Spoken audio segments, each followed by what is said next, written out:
Halo, jumpa lagi bersama Mr. Jazz. Kali ini materinya berjudul perbandingan senilai.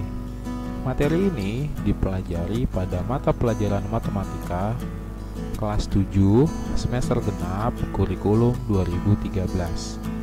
Apa sih yang mau kita pelajari dari perbandingan senilai ini? Nah, kita perlu mengetahui tentang definisinya terlebih dahulu.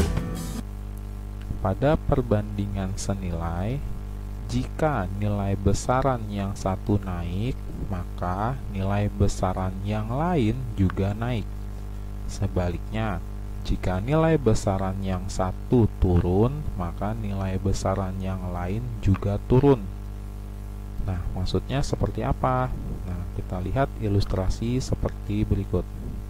Nah, di sini ada dua benda ya, atau bisa disebutnya dua besaran. Besaran pertama yaitu mobil, dan besaran yang kedua adalah jumlah orang atau jumlah penumpang. Ketika mobilnya cuma ada satu, maka penumpang yang bisa dibawa atau diangkut hanya 4 orang. Nah, di gambar di bagian bawahnya terlihat gambar mobilnya sudah bertambah menjadi 2. Nah, berarti kan besaran yang pertama naik, yang tadinya 1 menjadi 2, besarannya sudah naik. Maka berdasarkan definisi, jumlah penumpangnya juga otomatis bertambah, gitu ya. Jadi sama-sama naik. Yang tadinya mengangkut penumpang hanya 4 orang, dengan mobilnya menjadi 2, maka penumpangnya yang bisa diangkut menjadi 8. Nah, itu yang dimaksud tadi. Jika besaran satu naik, maka besaran kedua juga naik. Jadi kalau nanti mobilnya dikurangi dikembalikan ke 1, berarti jumlah penumpangnya juga ikut berkurang atau turun. Nah, jadi ini ilustrasi menjelaskan definisi tentang perbandingan senilai. Dari ilustrasi tersebut, kita akan membuat rumusnya. Teng. Nah, rumusnya itu berdasarkan tabel yang sudah ada di layar kalian. Nah, di sini tabelnya ada warna pink sama warna biru. Nah, untuk yang berwarna pink, yang huruf A, di sini adalah untuk mewakili yang tadi gambarnya mobil. Sedangkan yang warna biru mewakili gambar yang penumpang tadi ya, yang jumlah orang. Jadi setiap perbandingan minimal ada 2 besaran yang akan dibandingkan. Oke. Nah, kemudian setiap besaran itu memiliki nilai-nilai. Dan dalam tabel ini ada nilai A1 dan nilai A2. Sedangkan di yang warna biru memiliki nilai B1 dan B2. Nah, keterangannya adalah demikian. A dan B disebut nama besaran. A1 dan A2 disebut nilai pada besaran A. Sedangkan B1 dan B2 disebut nilai pada besaran B. Nah, dengan demikian, rumus yang berlaku adalah A1 per A2 sama dengan B1 per B2.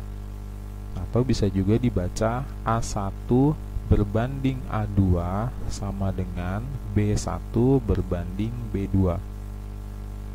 Oke, nah untuk menggunakan rumus tersebut, Mr. J sudah menyiapkan contoh supaya kita bisa mencoba rumus tersebut. Oke, sebuah mobil dapat menempuh jarak 180 km selama 3 jam. Berapa waktu yang diperlukan untuk menempuh jarak 240 km? Nah, dari segi bahasanya dan dari segi angkanya kita sudah bisa menyimpulkan kalau jarak 180 km aja butuh waktunya 3 jam. Berarti kalau jaraknya makin jauh, berarti waktu tempuhnya juga semakin lama. Nah, jadi ini merupakan contoh perbandingan yang senilai. Makin banyak, makin jauh jaraknya, berarti makin lama waktu tempuhnya. Makin sedikit jaraknya atau makin dekat jaraknya, maka makin sedikit waktu tempuhnya. Nah, itu dari segi pengertiannya. Sekarang dari keterangan pada soal kita akan imbuhkan atau kita identifikasi menjadi keterangan-keterangan pada rumus seperti berikut ini. Oke. Nah, di sini ada dua hal, ada jarak dan ada waktu. Nah, jarak disinilah yang kita kategorikan sebagai besaran A, sedangkan waktu sebagai besaran B. Gitu ya. Jadi dua hal ini yang mau kita bandingkan antara jarak dengan waktu. Nah, jarak ini memiliki nilai ada 180 dan juga ada nilai yang 240. Oleh karena itu, yang 180 dinamai A1, sedangkan yang 240 kita namai sebagai A2. Nah, berarti untuk yang besaran A, nilainya sudah kita tuliskan. Nah, sekarang untuk besaran B, berarti waktu. Nah, di sini ada tulisan 3 jam. Nah, nanti 3 jam ini yang sebagai B1. Artinya yang menjadi pertanyaannya adalah yang B2. Oke. Nah, Mr. Jess mengingatkan kembali rumusnya adalah A1 per A2 sama dengan B1 per B2. Kemudian mungkin tadi sudah lupa keterangannya. Nah, Mr. Jess kembali memunculkan di kotak warna pink. Kemudian kita akan menggunakan isi di dalam kotak pink ini ke dalam rumus yang sudah Mr. Jess siapkan. Nah, jadinya seperti apa? Jadinya seperti ini. 180 km per 240 km sama dengan 3 jam per B2 jam. Kemudian langkah berikutnya kita menyederhanakan menjadi 180 km kita bagi dengan 60. Ya, 60 ini didapat dari FPB antara 180 dengan 240. Oke, kemudian hasil sederhananya menjadi 3 per 4 sama dengan 3 per B2. Oke, jadi langkah pertama kita harus menyamakan satuannya dulu. Kalau sudah sama, silakan disederhanakan dengan membagi dengan FPB antara penyebut dan pembilang. Oke, setelah disederhanakan seperti ini, kita lakukan yang namanya perkalian silang. Perkalian silangnya seperti apa? Oke, ikuti tanda panah di layar ya. Jadi ada panah warna biru ya. Jadi nanti 4 dikali 3 gitu ya. Itu namanya perkalian silang. Kemudian 3-nya kita kali dengan B2, sehingga akan tertulis seperti demikian. 3 dikali B2 sama dengan 3 dikali 4. Maka hasilnya menjadi 3B2 sama dengan 12. Oleh karena itu, di dalam tulisan 3B2 sama dengan 12, kita harus menggunakan ilmu PLSP yang ada di materi semester ganjil. Kita apakan? Berarti kita harus membagi 3 untuk ruas kiri dan ruas kanan, supaya B2-nya koefisiennya menjadi 1. Oke, nah ini ya maksudnya 3B2 dibagi 3 sama dengan 12 dibagi 3. Maka sekarang kita sudah mendapat hasil dari B2-nya, yaitu 4. Jadi waktu yang diperlukan adalah 4 jam. Nah, jadi kalau untuk menempuh jarak 240 km, kita membutuhkan waktu 4 jam dalam soal ini. Oke, nah ini adalah prosedur lengkapnya ya. Ini adalah prosedur lengkap. Dimulai dari menuliskan identifikasi mana yang A1, A2, B1, B2. Lalu kita tuliskan, kemudian kita sederhanakan seperti yang tertulis dibagi 60, itu adalah proses menyederhanakan.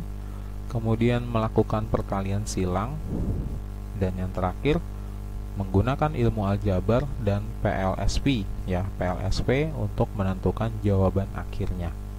Oke, ini adalah rangkaian lengkapnya. Nah, nanti di contoh berikutnya, jika kalian sudah hafal rumus dan sudah hafal membuat identifikasinya, maka tidak perlu sepanjang ini. Oke, kita coba di contoh kedua.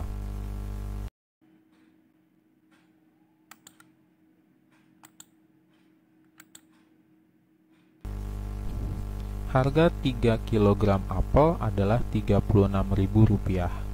berapakah harga 15 kg apel? Oke, nah kita mulai dengan identifikasinya, gitu ya. Dengan catatan rumusnya sudah dianggap sudah hafal. Berarti di sini berat apel sebagai besaran yang A, sedangkan harga apelnya menjadi besaran B. Berarti 3 kilo, ya kan, kilo itu kan berarti satuan berat. Angka 3-nya sebagai A1, sedangkan 15 kilo sebagai A2. Kemudian untuk harganya 36.000 itu untuk B1, sedangkan harga untuk yang 15 kilo apel kita namai dengan B2.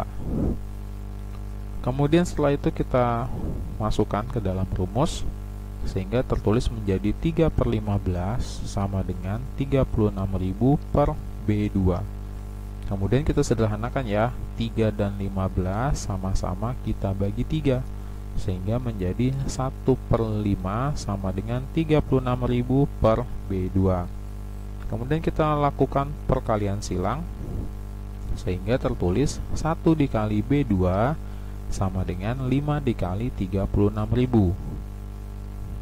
Dan hasilnya menjadi B2 sama dengan 180.000. Jadi harga 15 kg apel adalah Rp180.000. Oke.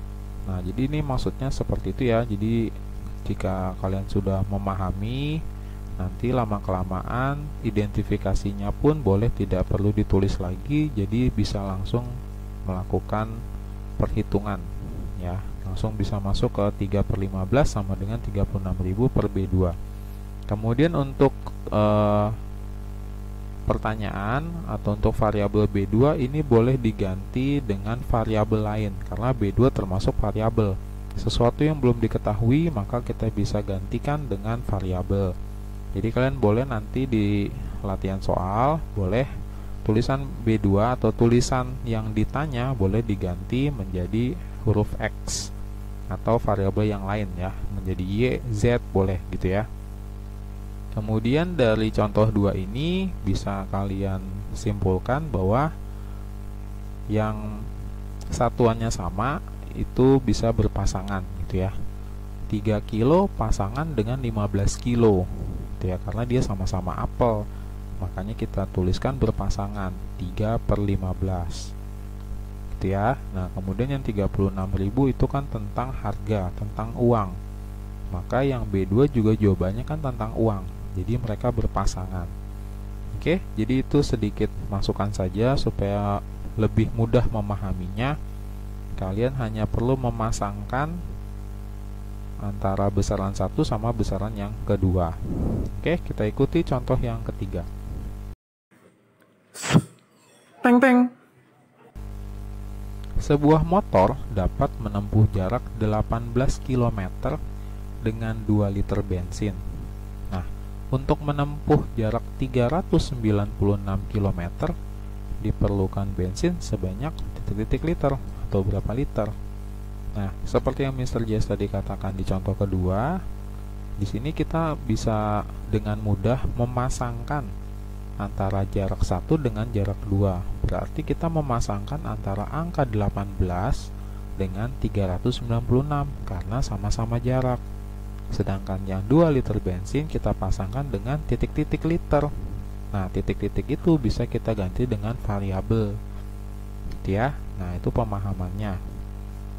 Nah, berarti kalau ditulis menjadi 18 per 396 karena dia sama-sama jarak, sama dengan 2 per X. X di sini adalah bensin ya. Dalam cerita ini X ini sebagai bensin. Oke, kemudian sama caranya kita sederhanakan 18 dan 396 sama-sama kita bagi 18 sehingga terlihat menjadi 1/22 sama dengan 2 per X. Oke. Nah, kemudian kita kali silang, 1 kali X sama dengan 2 dikali 22 ya, atau 22 kali 2. Berarti hasilnya menjadi X sama dengan 44. Jadi untuk menempuh jarak 396 km diperlukan 44 liter bensin. Nah, gimana? Mudah kan? Jadi cukup membandingkan, memasangkan mana yang merupakan besaran satu yang sama ya, ciri khasnya satuannya sama atau kalimatnya sama. Ya, jarak 18 km, jarak 396 km. Maka mereka berdua adalah sepasang. Nah, kemudian 2 liter dengan titik-titik liter atau X liter. Nah, mereka berdua berarti sepasang gitu. Jadi untuk perbandingan senilai caranya sangat mudah. Hanya seperti itu saja. Kemudian kalian sederhanakan, kali silang, jadi deh jawabannya. Tapi ngitungnya mesti benar ya. Oke, contoh yang berikutnya.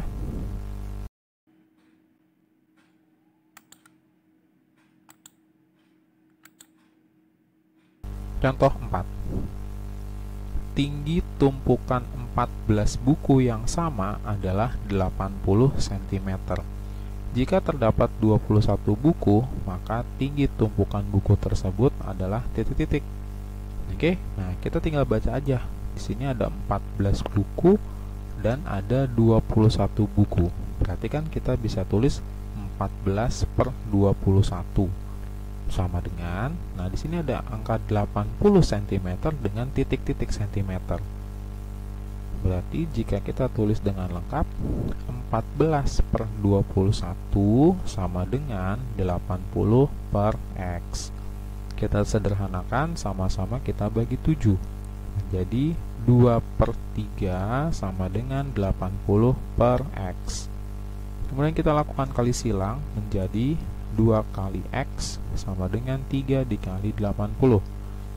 Menjadi 2X sama dengan 240.